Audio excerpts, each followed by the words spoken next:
We are going to go ahead and have a House bill hearing on House Bill 2090. All right, hold on.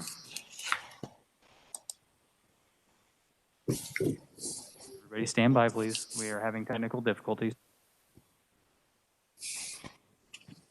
Yeah, right.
All right, everybody. I think we are now cooking with fire. Okay, so I'm going to go ahead and open the hearing on House Bill 2090 for a summary report on House Bill 2090. I would like to go ahead and call on Revisor Mike Heim to explain the bill. Can you hear me, Mr. Chairman? Sir. Okay, this bill deals with persons that are employed by, they're either an officer or an employee of the state of Kansas or a local unit of government. And the real gist of the bill is in Section 3, but I'm going to run through each section just briefly. We'll get to 3 in just a minute. The first section looks like there's some significant changes, but there really isn't. It just reorders the definitions in this section of the bill. It does expand the definition of military service to cover Air Force, Coast Guard, Space Force, Kansas Army and Air National Guard, or any other branch of military service. So that's an expansion. I think it probably would have covered it under current law anyway, but this is a clarification. The changes in Section 2 are merely technical. Section 3 is, like I said, the gist of the bill. It provides that if a military, an officer's military service creates a temporary vacancy that is determined by the officer, which means officer or an employee, to require a temporary appointment, the person shall submit an approved form to the designated office as set out in the next paragraph. If it's an elected official, the form shall be approved and filed with the Secretary of State. I will get back to that in just a minute. If the officer is an employee, is not an elected official, the form shall be approved and filed with the employee's Human Resources Department or other officials determined by the officer's employer. The officer shall also submit an approved form to the designated office when they return from military service, temporary military service. The subsection B provides that the appointment shall be filled if the appointing authority is an elected office. It shall be filled by a person using the procedure set out in 253901. That is a procedure where the county, it's basically a partisan procedure where if you're a partisan official, you get the county partisan committees involved in selecting a replacement. I sent out or had the committee secretary sent out a balloon that would clarify that this provision where you would use 253901 would only apply if it's a partisan elected official. And if it is an elected office which is nonpartisan, then it would be as provided in terms of whoever made the appointment originally. Most local government officials, with the exception of county officials, are nonpartisan. And since this bill applies to them as well as state, it, I think, needs a clarification. I missed something in my suggested balloon.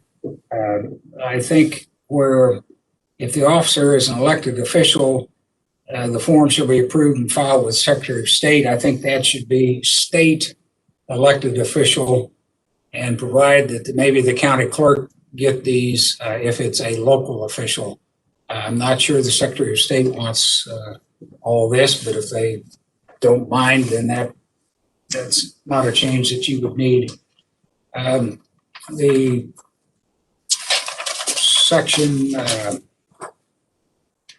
4 again is just cleanup type language, and the same with section 5. So if you have questions, I'll try and answer them. All right, Representative Neighbor. Thank you, Mr. Chair. We had an experience several years ago where we had a Army representative who was called back to Afghanistan, and that was filled locally by that party person. Why do we need this if we already have it? And second of all, employees don't declare their party. And so I'm not understanding why that's in here. Somebody could help me, because workers are, they're not held to the same thing that we are. Yeah, so I think I can clarify and then have Mike back me up here. So in 1941, which is when this original statute was passed, according to the revisor's office, currently the Army, the Navy, and the Marines are the only 3 items that are covered under current statute. The Air Force was invented after 1941. So that's the reason why the Air Force, Space Force, all those items are not in here. Additionally, they didn't include National Guard, they didn't include reserves. So basically we're going in and we're listing additional military services. As to your question about state employees were also included in the original 1941 law. They don't have to declare party or anything like that. In here, the revisor just said it, in here, the HR department is simply the folks who they file their paperwork with. They say, hey, I'm gonna go on military leave. And then when they come back, they just file it with their local HR office as well to return to duty. So basically this is adding some military divisions that were not in there prior to, and on employees, there is no change necessarily. Really, my understanding is no. And Mike, if you would like to go ahead and elaborate. No, I think, Mr. Sherman, you've got it correct. The only real thing is that you're placing responsibility on the person that's called to service to notify that they're going to be gone, and with a form and send it to the Secretary of State, my suggestion is that if it's a local official, you probably ought to have that form sent to the county clerk and the appointing authority for them. The same, I mean, it's not a bill of major change, I guess. It's just, it adds to the other branches of the military and provides supposedly some clarification and some notice about from the person that's going to be called up. A few years ago, there was a member of the House of Representatives, Representative Taffanelli, I think, that was called to duty twice during his stay in the House of Representatives. He later became the Adjutant General for the state of Kansas, but it does happen. Representative Neighbor. We also had a time, several years ago, that we had an individual in the House. I think she was in the Guard, or she could have been in the Army, and she was called back to go to Afghanistan. So, but there didn't seem to be a problem at that time. That's why I'm just asking, what is the real need? So they were in the Army. That's, I don't know if she was Guard or Army. well, so I think what we're trying to do is provide clarification, making it crystal clear, because Army, well, technically, you know, the Guard or the Reserve components are under the Army, so one could argue that that is the case. We're just going in and we're making sure that it's crystal clear that if you're in the Guard, Reserve, what have you, because, again, Army, Navy, and Marines are talked about in current statute, but not the Air Force and other items. So the Air Force Reserve component or Guard are not included in that. Thank you, Mr. Chairman, and thanks for your explanation. Are there any other questions for the reviser? Representative Dodson. Thanks, Mr. Chairman. As a practical matter, it would seem to me that these only apply to the Reserve and National Guard of Air Force, Army, and the Reserve components for Marine Corps, Army, and Navy. I don't know about the Space Force yet, but if you're on active duty, you're not allowed to hold political office. So I was just confused when I was reading this to kind of list all of the presumably active duty forces under here. Well, I do believe that, so for instance, if somebody signs a contract and they fill out their 6-year term of that contract, there's still a clawback clause. And so if somebody were to leave the military from active duty status and become an elected official shortly after, that clawback could apply to them if we have in a time of national emergency. So if they're assessing from civilian life into the military, that's the eventuality you're citing? Could be.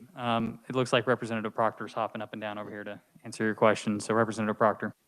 Yeah, to the question of active duty service members serving in public office, according to the Joint Ethics Rules, an active duty officer can serve in a nonpartisan position and can run for a nonpartisan office. So a active duty military officer could serve in a school board or in a city commission or council. I can't tell you the number of folks that are actually doing that in any of these municipalities, but that is not barred by their active service. Thank you for the clarification, Representative Proctor. Does anybody else have any questions for the reviser at this time? Are there any questions online? I can't see my camera. Representative Parker. Thank you, Mr. Chair. A question for the reviser, and this is probably for any other lawyers in the room, but would it not make more sense just to eliminate the list entirely? You know, if we had been doing this a couple years ago, Space Force wouldn't have made the list. We would have been having to come back now. If we just left it as military, is that not all encompassing enough rather than having to continue to update a list of categories within that? You could do that if you wanted. I think that the list is not I guess I would prefer the list, but you could go it the other way as well. Mike, if that's your preference, that doesn't bother me at all. I just wanted to check clarification on Sure. that. Thank you, Mr. Chair. Are there any further questions of the reviser at this time? All right, seeing none, we will go ahead and move into the proponents of the bill, and I will recognize Representative Proctor.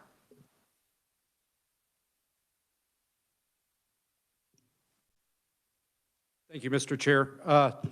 A lot of the bill's already been covered, so I just want to highlight a couple things. First, as several people have pointed out, this is the current statute, but there are a lot of holes in the current statute, and this clarifies first, as several people have said, the other military services that didn't exist in 1941 when this statute was originally written, but it also specifies the mechanism by which someone declares themselves as temporarily vacant from their office or their position in the state government.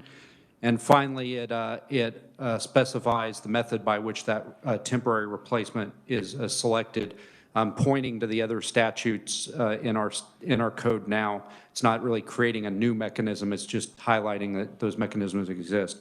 But the real reason that I wanted to stand to talk today is in 2 tours in Iraq and 1 tour in Afghanistan, I've served alongside National Guard members from every walk of life that have been called to serve their nation in war. And there are a lot of worries and concerns that a soldier faces on the battlefield, and one of them doesn't need to be are they going to be able to feed their families when they get back because they're not going to have a job. And that's why the federal statute already provides guarantees for those service members. And I think that you shouldn't be disadvantaged because your day job is serving the people of Kansas. Thank you, Mr. Chairman. I'll stand for questions. Does anybody have any questions? Representative Neighbor. I appreciate you bringing this forth, but there are also a lot of positions that are nonpartisan that don't pay. School boards don't pay. City councils really don't pay. So I just think people should realize that a lot of those positions are not going to take away an income of a soldier. My dad was in the Navy. I totally understand for 20 years. But I wouldn't use all of those as an example because they're community service. Thank you. Representative Miller. Well, it can't be said enough times that thank you for your service, Representative. What was your highest rank? I retired as a colonel. And did I catch you correcting a general a moment ago? Answering a question from a former superior officer. Okay, sir. thank you. Representative Collins. I guess you can use the podium. Thank you, Mr. Chair. I was just wondering, well, I tried looking through to see if there was anything in the bill, but or in the statute, but what would happen, say, if a person was called up to active duty, someone was appointed to be acting in that in their capacity while they were gone, and the term was up, it was time for re-election. Could that person run for re-election even though they weren't actually doing that position at the time and they weren't, you know, they were deployed and were actually on active duty? That's a great question. I'll defer to the reviser for the details, but my understanding from the statute is that they could run again even though they're not physically present, but they'd have to file the paperwork from wherever they were. That is my understanding as well, Representative, is that under current Kansas standards, if you have an intent to return to your home, even though you are out on military service, you still have an intent to return to your residence. So you could still file and run for office. That being said, if you decided to not file and rerun for office, but you filled out the paperwork and you come back and an election has taken place since you left, you no longer have the ability to reclaim that elected position because another election has taken place since that has happened.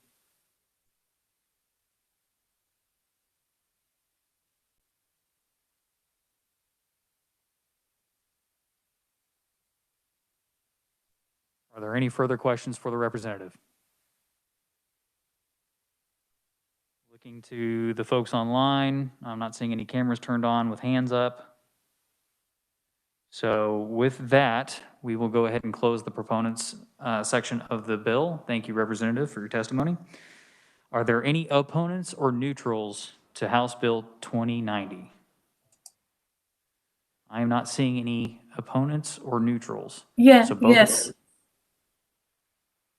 Chairman, this is Yep. Deborah Barnes. Okay, sorry, Deborah. Yep, I see you now. Okay, go ahead. You're in the neutral Can- section, if I recall correctly, right? Correct, yes. Can you hear me okay? This is my first time on WebEx. Yes, you're doing fantastic. Okay, so I'm Deborah Barnes and I work for the League of Kansas Municipalities. And thank you for the opportunity to provide neutral testimony to HB 2090. And as you've heard, this bill would modify the process for temporary appointments to be made in situations where a vacancy is caused in an elected or appointed position by the absence on active military service of any officer or employee of the state of Kansas or any political subdivision thereof. And the League, like other people who've commented, appreciates the contributions made by Kansas citizens who undertake military service of all kinds, and we certainly want to be able to enable them to regain their positions. And the League understands why there may be good reason to update KSA 73 213 to 219, much of which, as we've just heard, has remained unchanged since 1941. But the reason that I'm here, and I haven't had a chance to see the redraft that Mike Heim referred to, which may look after our issues, but the reason that I'm here is that to ask the committee to clear up some confusion for cities, which is caused by the bill as presently written. So if we could just go back to that definition of officer, which is of any officer or employee of the state of Kansas or any political subdivision thereof. And as we've heard, that includes city employees and city elected officials. And the bill, as we've heard, goes on to specify the arrangements for employees and elected officials to give notification that they're going to be absent, and for the various appointive authorities to use different channels to appoint a person to temporarily fill that vacancy. But our difficulty is that cities have separate vacancy filling statutes, and they're not referred to in the bill. And they've got all sorts of arrangements for filling vacancies. I could give you a very long list of vacancies which are referred to in the statutes, with arrangements to fill them for all sorts of boards and that you could imagine. Anyway, I won't take up any more of the committee's time on that. But our difficulty is that the cities have these separate statutes. They're not referred to here. So if the intent of the legislation is for the amended statute to continue to apply for cities, then we would ask that there be some kind of reference to the city vacancy statutes in the amended statutes, alongside those that apply to county and state offices. And if the intent is for the amended statute not to apply to cities, then we would ask that the definition of officials in section 1 be adjusted accordingly. So that's my ask for the city. And of course, if we can be of any assistance to the revisers in coming to language that would reflect the intent of the committee, then we're very happy to do so. And I am here for questions. Thank you. Thank you, Ms. Barnes. Does any of the committee members have any questions for Ms. Barnes? All right, no questions. So from what it sounds like, there is a good chance that what you're asking for as far as the municipality statutes to be included, it sounds like that might already be well underway. So thank you so much for your neutral testimony, and seeing no questions, I'm going to go ahead and close the neutral section of House Bill 2090. All right, so we are going to go ahead and close the entire hearing on House Bill 2090. We will most likely be working that bill on Thursday. So if you have any amendments or any ideas that you are wanting to propose, make sure you get with the reviser between now and then. And then we are going to go ahead and move on to discussing and working House Bill 2052. So if you want to go ahead and pull that up, I'll give you guys a few seconds here.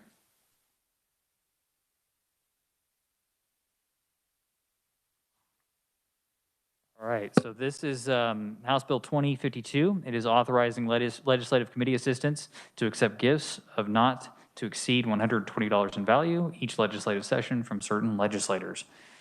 All right, so there are some committees that have people do motions right out the gate. Mr. Chairman, I move, blah, blah, blah. And then we have discussion. Well, we're just going to skip that procedural first motion stuff and just go into discussion on this bill. And then after discussion is had, all the amendment debate is had, then at that point, I will seek the motion to either approve or disapprove of the bill to be moved to the House floor.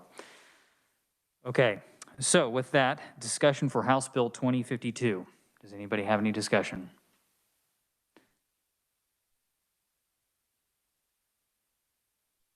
I'm not seeing any hands online. Representative Berquist. Just for clarification, thank you, Mr. Chair. Gifts of 120 or less, if all staff or all representatives within a committee each individually gave up to 120, is that acceptable?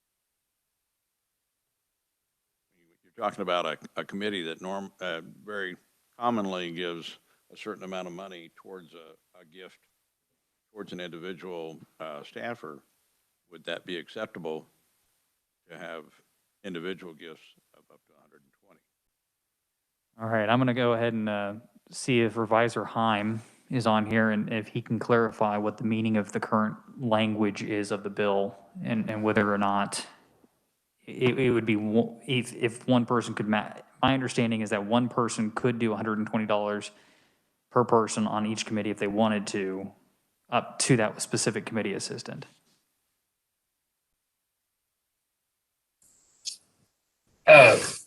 I think the intent of the bill is that it's limited to $120 period, and that you can't have 10 legislators giving $120 a piece, if that was the question. Okay, well, and the executive director for the Ethics Commission is nodding his head in the back. So I think that their interpretation of what it would be is $120 max per session, I guess. But additionally, in the bill, subsection B, it talks about how each fiscal year from an individual legislator for whom they work, so your own office assistant, or legislative committee chairperson or vice chairperson. And so our OA specifically here in the committee. Are there further questions or concerns? Representative Miller. It's not a question, but I want to, and I don't feel impassioned about this, but I do want to run it up the flagpole and see what the sense of the committee is. I would move that on line 18 and thereafter in that sentence, everything but the period be stricken, so that we would strike the words of not to exceed a total of $120 and there would be no limit. That'd be my motion.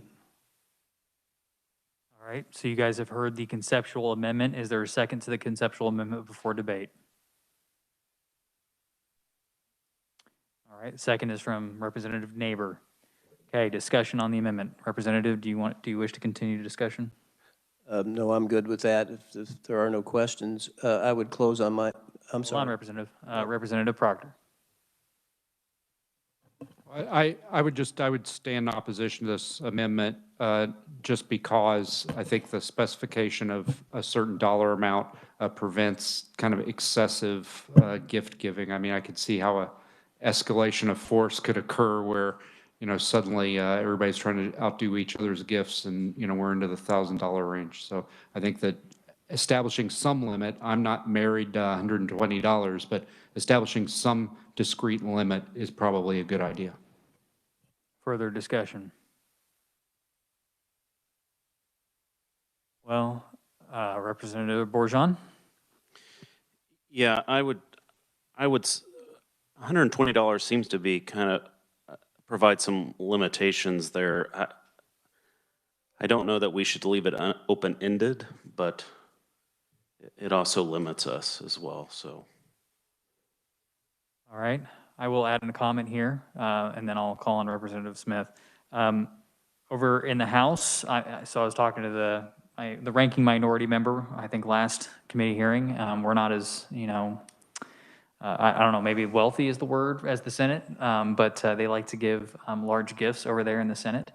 And so I think that I think the word's generous. well, that could be it too. Maybe we need to tax that generosity. Anyway, so I think that leaving it open-ended would be not a good idea, but I'm not, like you said, married to $120 either. Representative Smith. Thank you, Mr. Chair. I agree. I think there should be a limit. I don't think you can leave it open. I think there should be a limit. Thank you, Mr. Chair. Representative Collins, did you have your hand up?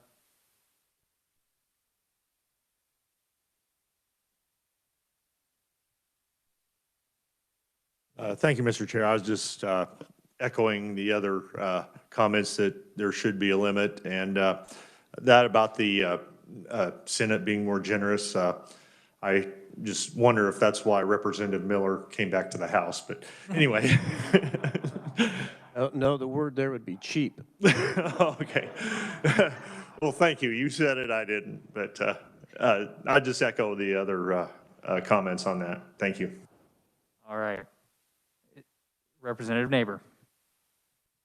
I know we're looking at a set amount on this bill, but I also know that several of our committees have different amounts of people, committee people on their team. So for those that are larger, you may end up with more money. So with that, I would say, could we go no more than 150, which would give a little bit more wiggle room, but is not going to be so harsh on anybody that, $5 would be okay. So Representative Neighbor, thank you so much for the question. So our largest committees in the House are 23 people. If every person donates $5, that's $115. 150. I still will go 150. Okay, Representative Lehan. Please use the mic.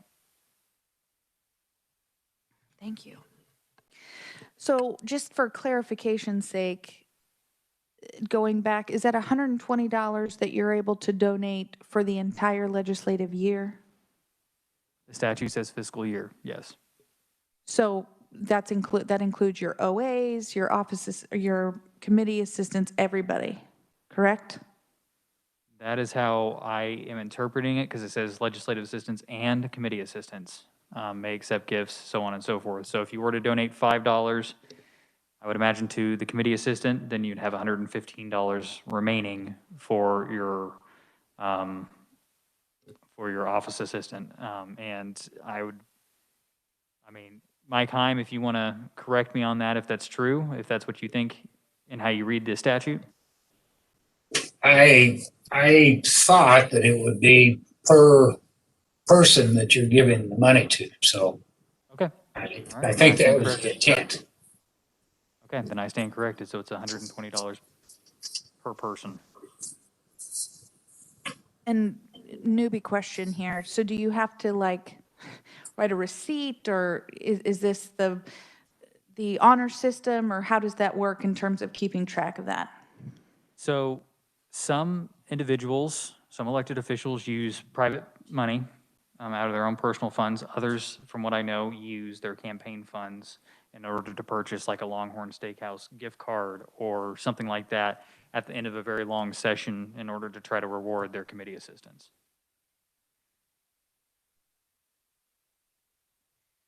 So if it's personal funds, then you don't have to record that, and if it's campaign funds, then it goes into your campaign finance report, correct? Did I remember from the testimony last week that gift cards were taboo? We're not supposed to do that? Under the current understanding of the statute, that is correct. Before that was in place, gift cards were acceptable, is my understanding. And I will, if it's permissible to the body, I would like to call Mark Scoglin up just to clarify a little bit here, just to make sure that we are crystal clear before we make this determination. Thank you, Mr. Chair. Of course, always happy to help. Thank you very much to the body. The gift cards are, for all intents and purposes, treated like cash in many of these instances. So when we're talking about a gift, the statute we're talking about is a prohibition on someone accepting compensation for something that is already part of their state duties, for their state employment. So for example, I could not be paid to give a training for ethics laws because that's part of my official state duties. I could not accept compensation for that. Gift cards are much like cash in the sense that they are functionally compensation, but you could currently, under current law, you could take an office assistant out to a lunch and pay for it, which is odd that that distinction exists, but that is how the statute is written. Compensation is the prohibition. Okay, so Representative Lehan, just a real quick follow-up, because Yes, sir. So I just want to, and again, I'm totally going to plead the new card here. So you can take your office assistant or your committee assistant out for lunch, and that's fine. Does that go again, or does it go towards the $120 or no? It does not, correct? You are correct. It would not go towards that amount. Okay. And I remember last week you had talked about everybody doing the $5, and that's taboo or that's not taboo? We can do that? Under current law, you cannot do that because that would be an acceptance of compensation for official duties. This law, or this proposed statute, would open up a very small and narrow exception for legislative assistants to receive small bonuses of compensation, which often happens at the end of session. These have always been illegal under the current law, but we're trying to resolve it, or give the legislature a couple opportunities to resolve it before we enforce what we think is perhaps not an intended outcome of the statute. okay. And Thank you, Mr. Chair. you're welcome. And real quick, if somebody wants to use campaign funds in order, now I know that, let's say this had passed, and we're not talking about current circumstances. So hypothetically, are campaign funds allowed to be used? So if I wanted to donate to my office assistant $120, you know, to go out to a food place or whatever, would that be permitted? It would be an office holder expense, and so that you'd be essentially paying them for supporting you as an office holder. So that would be a permissible expense. It's much like, because the way that the Campaign Finance Act is written, there's 7 categories for acceptable campaign expenses. I'm not going to go through all of them. Almost all of them go through either legitimate campaign expenses, which include providing salaries or bonuses to campaign workers, or number 2, office holder expenses, and this one would fall under the second. All right, thank you so much. We're going to, thank you, Executive Director. We're going to go ahead and get back onto the discussion of the amendment at hand here. Is there further discussion of striking the $120 amount? Seeing none, Representative Miller, you may close. Well, if we're looking, Mr. Chairman, to intent, I don't think it was ever intended that any of this discussion should be occurring. That if someone is doing good work for you and you personally feel like compensating them, I'm not seeing where the evil is that we're trying to address. I understand the purpose of these laws, these gift-related laws, to prohibit someone attempting undue influence and inappropriate influence on decision makers. But I do not think this situation fits that category, and therefore I don't see any purpose to having a limit and provoking all these 100 questions that these things raise.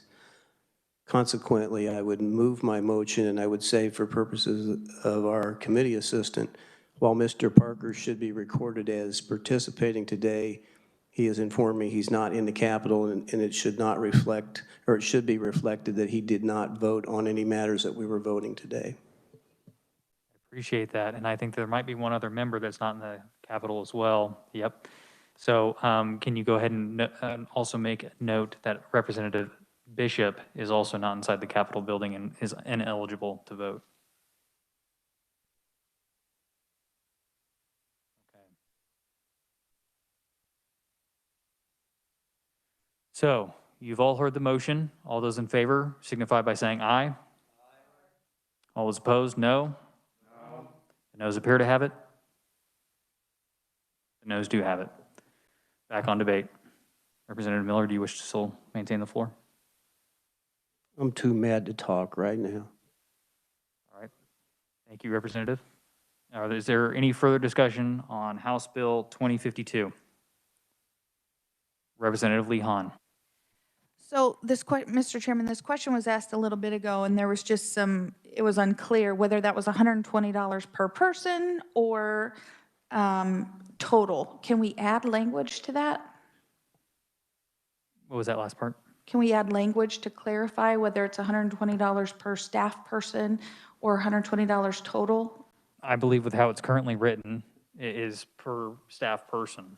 But also based on how it's currently written, you cannot give $120 or what have you to Representative Smith's office assistant because you felt like it, is my understanding. It has to be your office assistant or the committee assistant in the committee in which you serve on.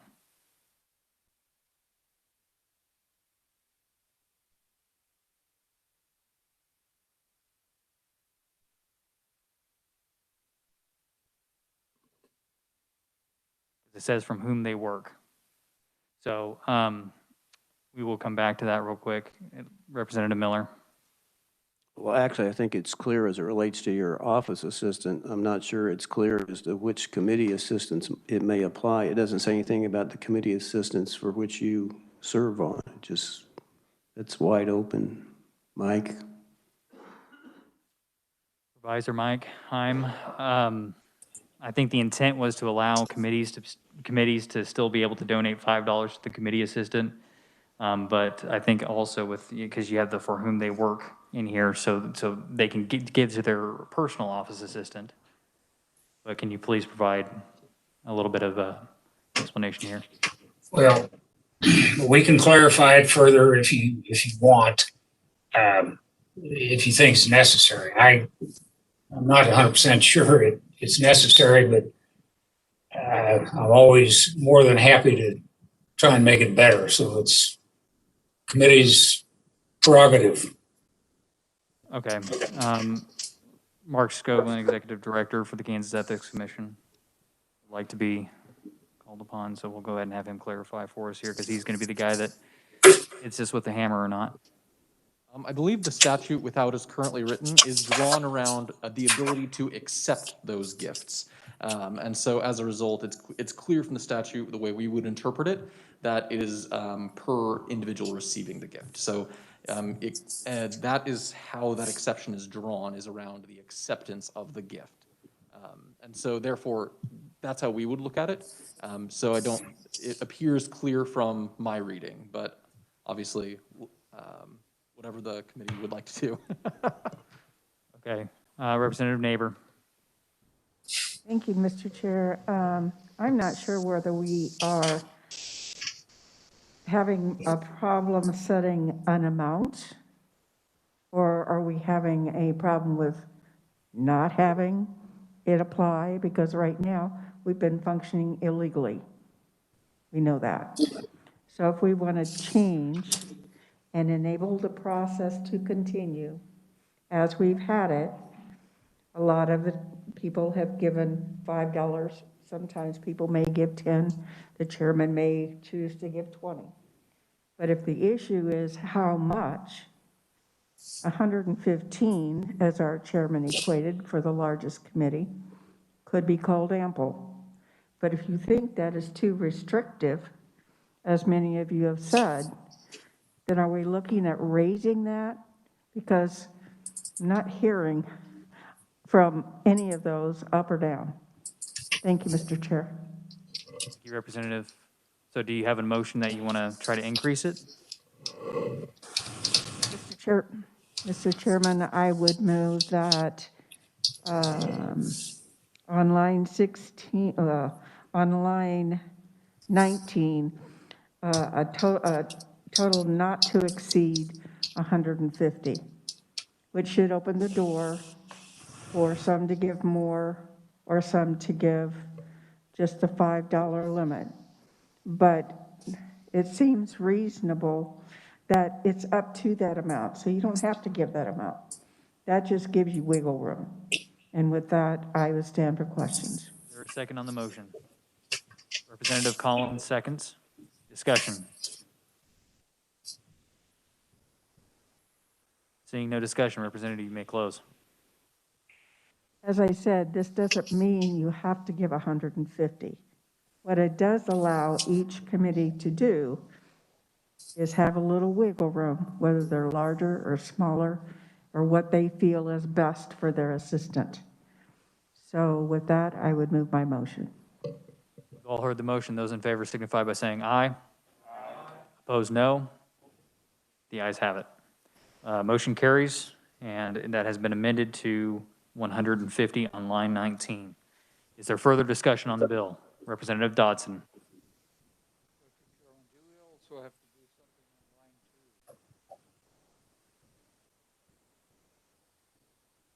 2? Yes, I think the reviser will go ahead and take care of that. Mike, are you going to take care of the description at the top of the bill? Yes. Okay, thank you. Further discussion? Seeing none, what is the will of the committee? Representative Neighbor. Right. I would move that we adopt the balloon with the addition of the $150 and pass out House Bill 2090 favorable for passage. It's House Bill 2052. Okay, 2052. I'm sorry, I'm looking at the wrong. All right. But Just 2052. so we're crystal clear, I want to go ahead and reiterate the motion. Yes. The motion is to pass out House Bill 2052 as amended favorably for passage, correct? That is correct, sir. Okay. Do I have a second? Second from the Vice Chair, Representative Berquist. All those in favor signify by saying aye. Aye. All opposed, no. The ayes have it. House Bill 2052 is passed. Okay, committee, we're going to shift. Mr. Chairman? Yes, Representative Miller. For the record, I'd like to make a formal demand for the refund of my $10 illegally gotten by you serving as vice chair for 2 years. I think the statute of limitations has expired for that. Okay, so we're going to go ahead and shift gears to 2053. And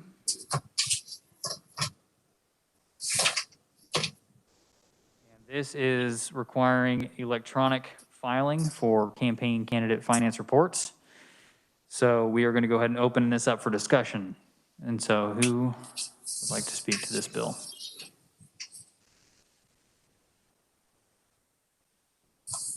Seeing no discussion. What is the will of the committee?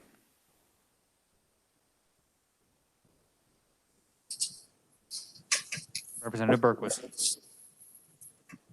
Chairman, I would move that we pass 2053, House Bill 2053 out favorably for passage as presented.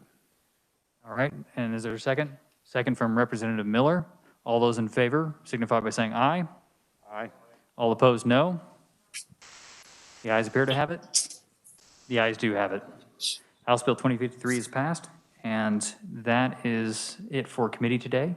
So I will see you all on Thursday. Committee adjourned.